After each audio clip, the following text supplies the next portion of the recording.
Hello' everyone, খবৰ নিশ্চয় সকলোৰে ভালে আছে নহয়নে বাৰু। মই আজি আপোনালোকৰ মাজলৈ লৈ আনিছোঁ ডিমৰ আঞ্জা। কেনেকৈ প্ৰস্তুত কৰিলোঁ চাওঁচোন আহক। পোনপ্ৰথমে মই ডিম অমলেট কৰিছোঁ দেই। এই অমলেট কৰোঁতে তেলত নিমখ অকণমান দি অমলেট কৰি লৈছোঁ। আৰু অমলেটটো আপোনালোকে যদি ডিমৰ কুহুমটো ভাঙি দিব পাৰে, নাভাঙিবও পাৰে। আৰু আনহাতে মই মিক্সিত পিচি ল'লোঁ পিঁয়াজ, বিলাহী।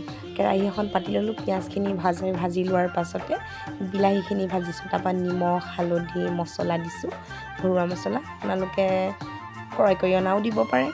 আৰু মই পানী এড কৰি দিলোঁ। আৰু আনহাতে ফ্ৰাই কৰি ৰাখি থকা যিখিনি ডিম আছিলে, সেই ডিমখিনি দি দিলোঁ। দি দিয়াৰ পাছত উতল আহিবলৈ দিলোঁ। আপোনালোকে ধনিয়া পাতো এড কৰিব পাৰে, মোৰ ওচৰত নাই।